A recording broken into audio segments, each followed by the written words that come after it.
Hello everyone. आप सभी का विकास एकेडमी में स्वागत है। क्लास 12 रसायन विज्ञान का लेसन पहला विलयन हम लोग पढ़ रहे हैं। पीछे वीडियो में भी कुछ टॉपिक्स इनके हम लोगों ने पढ़े जो आपके बोर्ड पेपर के लिए इम्पोर्टेंट थे। उसी कड़ी को आगे बढ़ाते हुए आज हम पढ़ेंगे परासरण। परासरण क्या है कि किसी विलायक के अणु कम सांद्रता के विलयन से अधिक सांद्रता के विलयन की ओर अर्धपारगम्य झिल्ली में से स्वतः प्रवाह परासरण कहलाता है। क्या कहा गया कि विलायक के अणु कम सांद्रता के विलयन से अधिक सांद्रता के विलयन की ओर अर्धपारगम्य झिल्ली में से स्वतः प्रवाह परासरण कहलाता है। कोई कम सांद्रता वाला विलयन है, अधिक सांद्रता के विलयन की ओर, वो भी किसमें से होकर जाता है? अर्धपारगम्य झिल्ली में से होकर जाता है, वह परासरण कहलाता है। इसके आगे हम बात करते हैं परासरण दाब की।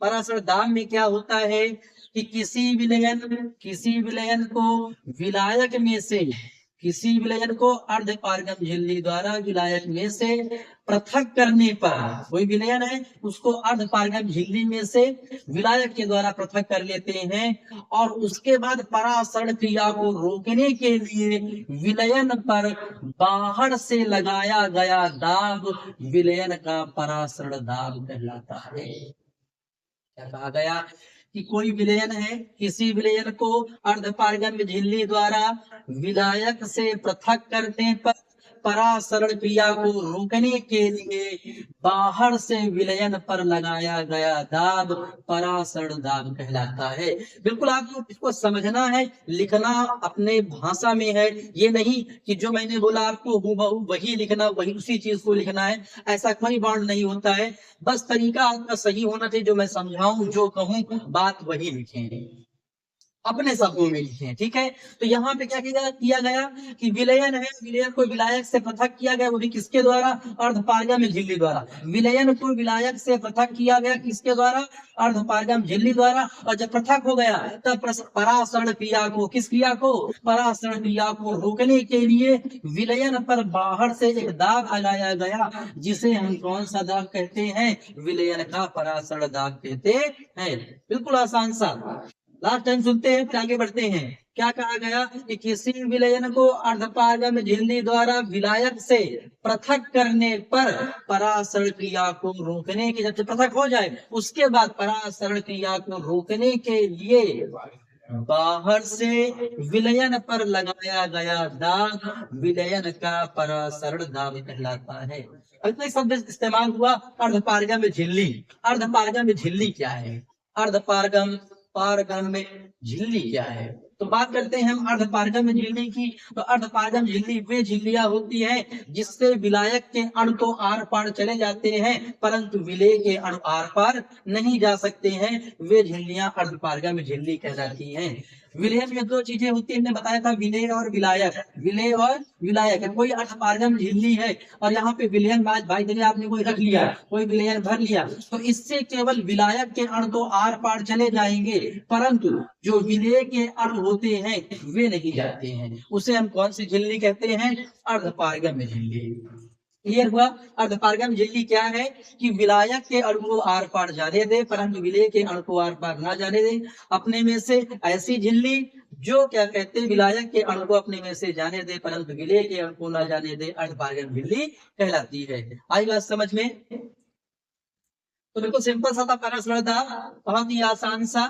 क्या बताया गया? लास्ट टाइम सुनते हैं फिर आगे पहुंचते हैं परासरण दाब के नियम में, ये भी आपके इंपॉर्टेंट है। ठीक है, परासरण दाब का दाब में क्या बताया हमने कि किसी विलयन को अर्धपारगम्य झिल्ली द्वारा विलायक से पृथक करने पर परासरण क्रिया को रोकने के लिए, स्वतः प्रवाह होता परासरण में, उसको रोकने के लिए विलयन पर बाहर से लगाया गया दाब विलयन का परासरण दाब कहलाता है। अर्धपारगम्य झिल्ली वे झिल्लियां जिनसे विलायक के अणु आर पार हो जाते हैं परंतु विलेय के अणु आर पार नहीं जाते हैं, अर्धपारगम्य झिल्ली कहलाती है। अब बात करते हैं परासरण दाब का नियम। इसमें पहला नियम हमने लिख रखा है बायल वांट हाफ नियम। अब इस नियम को स्टार्ट करने के पहले जो यहाँ पे प्रतीक लिखे इनको जानना बहुत इंपॉर्टेंट है। इनको जान गए आपको नियम समझ लो आ गया, और एक नियम आ गए तो जो आगे आपके लिखे चार्ल्स वान हाफ नियम, वान हाफ तादार नियम और टन विलियनों के भी सामान्य समीकरण को भी अभी निकालेंगे। तो टी क्या है सभी लोग जानते हो, टेम्परेचर ताप है, पी क्या है आपका प्रेशर है, दाब है, सी क्या है कंसंट्रेशन सांद्रता है, और वी आपका आयतन है, के क्या है नियतांक है, स्थिरांक है या नियतांक। ठीक है, तो यहाँ पे समझ गए टी क्या है ताप है, पी क्या है दाब है, सी क्या है सांद्रता है, वी क्या है आयतन है, और के क्या है आपका स्थिरांक है। ठीक है, अब हम इसके नियम को स्टार्ट करते हैं। बायल वान हाफ नियम, इस नियम के अनुसार हम क्या कहेंगे कि स्थिर ताप पर किसी तन विलयन का परासर दाब उसकी सांद्रता के समानुपाती होता है। ये समानुपाती का चिन्ह है। फिर सुने, स्थिर ताप पर किसी विलयन का परासर दाब उस विलयन की सांद्रता के समानुपाती होता है। सी क्या है सांद्रता है। स्थिर ताप पर किसी विलयन का परासर दाब उस विलयन की सांद्रता के समानुपाती होता है। ध्यान सुनोगे बिल्कुल आ जाएगा। जब भी कंसंट्रेट होगी कोई चीज सुन लेते तो आ जाते हैं। गाना सुनते कोई नया गाना आया, अगर आपने एक बार सुना तो उसके चाहे 2-3 ही आपको मुखड़े तैयार हो जाए, आपको आ जाते हैं। जितना आपका वो कठिन गाना क्यों ना हो वो आ जाता है। तो यहाँ पे भी इसको ध्यान से सुनोगे तो आपको जरूर आ जाएगा। ठीक है, मैं बहुत सुर में नहीं आपको सुना सकता हूँ, लेकिन जो सुना रहा हूँ इस तरह आपने ध्यान से सुना तो आपको पक्का है ये आ जरूर जाएगा। ठीक है, लास्ट टाइम सुनते क्योंकि इसी पे आधारित आगे वाले भी हैं। अगर बताया कि आपको आ गए तो आगे के नियम भी आपको आ जाएंगे। तो लास्ट टाइम सुनते हैं, स्थिर ताप पर किसी विलयन का परासर दाब उस विलयन की सांद्रता के समानुपाती होता है। और यहाँ पे लिखा है सांद्रता C बराबर क्या है 1/V, यानी इसको लिख सकते हो P समानुपाती 1/V लिख सकते हो। P बराबर KC, के क्या है के आपका स्थिरांक है, मैंने बताया के क्या है स्थिरांक है। ठीक है, सी के स्थान पे 1/V लिख दिया। यहाँ से मालूम है ज्ञात है कि जो सांद्रता है वो आयतन का क्या होती है व्युत्क्रम होती है, और जो V आपका यहाँ भाग में था तो मल्टीप्लाई में आ गया, पी बराबर क्या हो गया के। इसी क्रम में हम आगे बढ़ेंगे। चार्ल्स वांट हाफ नियम, चार्ल्स वांट हाफ नियम ये देखो लिखा है। तो यहाँ पे स्थिर कौन है, जो आपका सर्किल है बंद है, ये स्थिर है, ये कहीं नहीं जाएगा, इस जगह पे स्थिर है। पी क्या है परासर दाब है, यानी यहाँ पे क्या होगा कि स्थिर परासर दाब पर, इस नियम के अनुसार स्थिर परासर दाब पर किसी विलयन का आयतन उसके परम ताप के समानुपाती होता है। सिंपल सा, इस नियम के अनुसार स्थिर परासर दाब पर किसी विलयन का आयतन उसके परम ताप के समानुपाती होता है। V समानुपाती T, या इसे आप क्या लिख सकते हो V बराबर KT, क्या लिख सकते हो V बराबर KT। T आपका गुणा में था तो भाग में चला आया, V/T बराबर K। ओके, बिल्कुल आसान सा। स्थिर परासर दाब पर किसी विलयन का आयतन उसके परम ताप के समानुपाती होता है। ठीक है, V/T बराबर के। अब तीसरे पॉइंट पे चलते हैं, वांट हाफ ताप दाब नियम, इसके विषय में। यहाँ पे कौन स्थिर है आपको बताएंगे, क्या स्थिर है V क्या है आयतन है। ठीक है, V क्या है आयतन है। ठीक है, तो स्थिर आयतन पर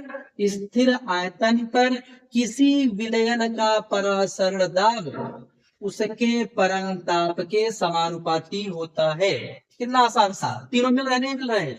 स्थिर आयतन पर किसी विलयन का परासर दाब उसके परम ताप के समानुपाती होता है, यानी P बराबर आपका KT, T भाग में चलाएगा, P/T is equal to K। ठीक है, तो यहां पे भी आपका देखो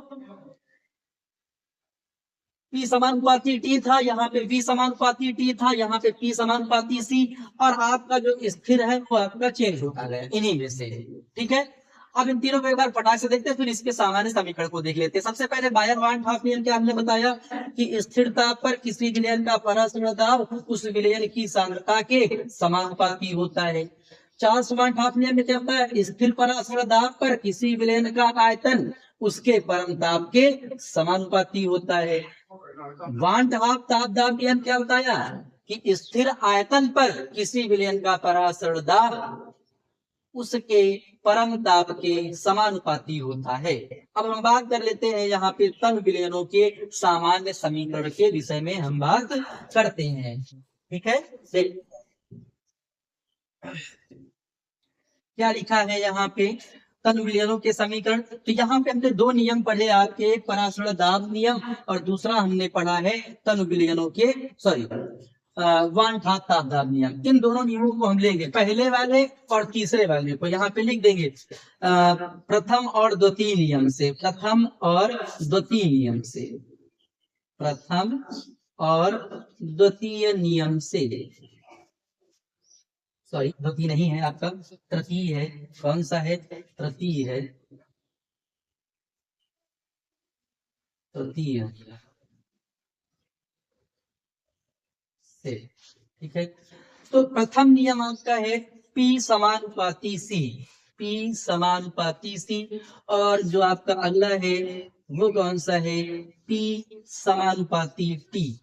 और इन दोनों नियमों को संयुक्त कर देंगे, इसे चाहे इक्वेशन फर्स्ट इक्वेशन सेकंड, तो यहाँ पे लिख देंगे आप समीकरण 1 तथा 2 से, ऐसे भी लिख सकते हो समीकरण 1 तथा 2 से। तो यहाँ पे आपका हो जाएगा P समानुपाती CT, और जो आपका C है, C मैंने पहले बताया था 1/V के बराबर होता है, तो C के स्थान पे अगर आप 1/V भी लिख देते हो तो कोई दिक्कत आपको नहीं होनी चाहिए। V आपका यहाँ पे डिवाइड में है, तो जब इस तरफ लाओगे तो आपका भाग में चला आएगा, सॉरी मैंने डिवाइड बोल दिया, यहाँ पे आपका मल्टीप्लाई गुणा है ना, गुणा में था तो ये आपका भाग में चला आएगा। PV बराबर आपका जो प्राप्त होगा PV समानुपाती T, और जो आप T का यहाँ पे हटाओगे, ये समानुपात, सॉरी अब आज मिस्टेक ही हो रही है, समानुपाती का चिन्ह हटाओगे तो यहाँ पे आपका क्या आएगा, इधर देख लेते हैं। तो आपने नोट ही कर लिया होगा, इसको वीडियो का आप पुश करके आप नोट कर लेंगे। देखते हैं, हाँ यहाँ देख लेते तो नोट ही हो गया है डबल पर थोड़ा सा।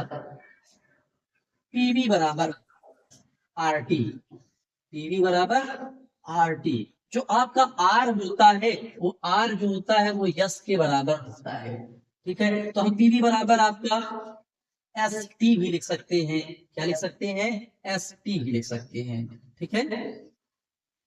अब यहाँ पे PV बराबर इसे आप ऐसे भी लिख सकते हो, जो मोलों की संख्या अगर आपकी दी गई है, मोलों की संख्या के लिए आप N का इस्तेमाल करते हो, किसका इस्तेमाल करते हो, N का, तो NST हो जाएगा।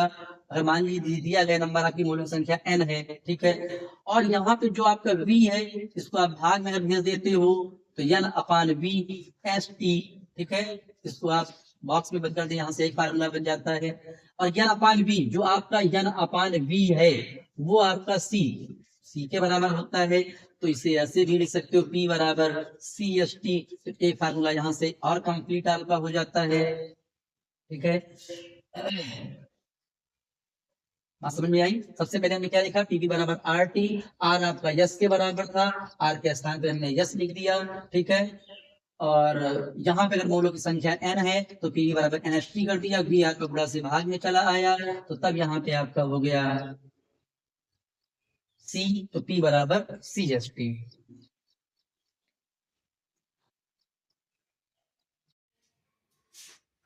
तो आपको प्राप्त हुआ यहाँ तक P बराबर CST। यहाँ पे हमने PV बराबर NST को समीकरण 1 मान लिया, और यहाँ से वापस इस समीकरण को लेंगे, यहाँ पे लिखेंगे समीकरण 1 से, क्या लिखेंगे, समीकरण 1 से, समीकरण 1 से आप क्या लिखेंगे, क्या देखेंगे, समीकरण 1 में जो आपका लिखा है, यहाँ पे V जो आपका है वो आपका 1 लीटर मान लिया जाएगा। समीकरण 1 में आप लिख देंगे V बराबर 1 लीटर, तब PV बराबर आपका, सॉरी V की जगह पे आप 1 लिख रहे हो तो P बराबर आपका हो जाएगा NST, और N बराबर आपको ये भी सूत्र मालूम होगा, N बराबर W/M, भार बटे अणुभार। तो यानी अगर हम यहाँ पे लिख दे N के स्थान पे W/M इंटू ST, ठीक है, M आपका भाग में इधर गुणा में आ जाएगा और P आपका गुणा में रहेगा तो भाग में चला जाएगा, यानी M की वैल्यू अगर यहाँ पे निकाली जाए तो M बराबर निकलेगा W गुणे S गुणे T बटे M। तो ये भी आपका एक सूत्र प्राप्त हो जाता है। तो इन सूत्रों पे आधारित हमें न्यूमेरिकल भी मिलेंगे, तो एक बार इसको हम फिर से स्टार्टिंग से देख लेते हैं। सबसे पहले क्या किया था, प्रथम और तृतीय नियम, प्रथम और बायल-वान-हाफ नियम, और वान हाफ ताप-दाब नियम, इन दोनों नियमों को हमने संयुक्त किया था P समानुपाती C, P समानुपाती T, दोनों को एक किया तो P समानुपाती CT प्राप्त हुआ। C के स्थान पर हमने 1/V लिखा, V आपका भाग में था तो गुणा में चला आया, PV समानुपाती T। उसके बाद समानुपाती चिन्ह हटाने के लिए यहाँ पे R आपने नियतांक लगाया, ठीक है, और यहाँ पे R नियतांक लगाया, R बराबर यस, और यस बराबर आपकी यस की वैल्यू भी होती है, ये भी मालूम है 0.0821, इसकी वैल्यू भी आपको मालूम होनी चाहिए, ठीक है। अब PV बराबर ST हो गया। उसके बाद यहाँ पे माना गया कि R के n मोलों की संख्या है तो यहाँ पे लिख दिया गया NST, मल्टीप्लाई कर दिया गया n से, और v आपका डिवाइड में चला गया n बटे v, और n बटे v किसके बराबर, c के भी बराबर होता है, और n का वैल्यू आपकी w अपान m भी होता है, ये भी ध्यान रखना है। तो जब आपका c जो है n अपान v के बराबर है तो n अपान v के स्थान पे आप c लिख दोगे तो p बराबर CST प्राप्त होगा। समीकरण 1 में v बराबर 1 लीटर है तो p बराबर NST, और n का फॉर्मूला मिलता है w अपान m, इसके स्थान पे रख दोगे कहाँ पे, इस जगह पे, n के स्थान पे w अपान m रखोगे, m आपका भाग से मल्टीप्लाई में, और ये मल्टीप्लाई से भाग में चला जाएगा। देखो यहाँ पे हम लोगों ने भाग पे ले गए लेकिन यम को ही रखा, p को नहीं ले गए। देखो एक बार रिपीट करने में हमें अपनी गलती स्वयं मिल गई है ना, ठीक है। तो यहाँ पे जो आपका p गुणा में था वो आपका भाग में चला गया, ठीक है। तो इन सूत्रों को जरूर ध्यान दे, इन पे आधारित भी न्यूमेरिकल कुछ कराए जाएंगे जो कि आपके बोर्ड पेपर के लिए इंपॉर्टेंट है, ठीक है। तो पूरा हम एक बार फिर से बता देते फटाक से आपको, ठीक है।